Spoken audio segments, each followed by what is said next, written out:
We start off with an all beef sausage I make myself together with a good colleague of mine and a connoisseur of the 18th century. The only sausage I wouldn't recommend you use is an Italian sausage. Why? Because the fennel that's in there and the different flavors wouldn't make it. But you can use a pork sausage or any sausage like that. What I show you here, any kind of sausage that you feel comfortable. A kielbasa would work, anything would work. I just score the sausage like so.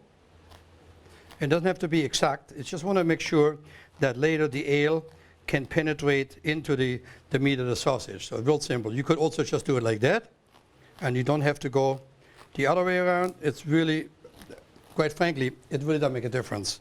All you want to do is you want to make sure that you penetrate the skin. This happens to be a natural housing. If you do buy a sausage that is in artificial casing, you obviously want to remove that.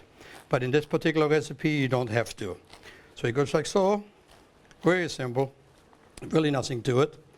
And I got a pan behind me that is really nice and hot, purposely. And in the pan goes the sausage.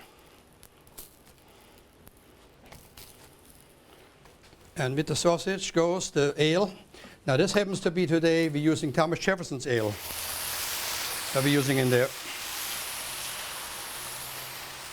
And you want to be very generous with the ale. You don't want to be really stingy on it. I know it says better drinking it than cooking it, but in this particular recipe, you want to be generous. Oh, the flavor of that just comes dynamite. So now what we're going to do is we put it back on the fire. We're going to reduce the ale down. When the ale is reduced down, I have some onion that I'm going to cut right now here, and some garlic. I put onions and garlic in. And then afterwards I finish it with any brown sauce that's available.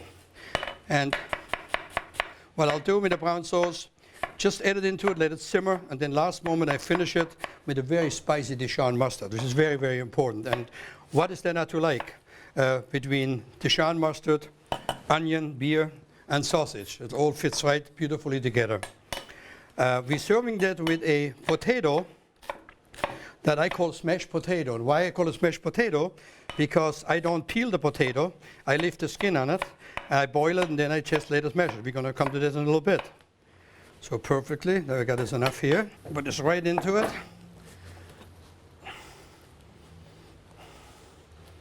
Beautiful.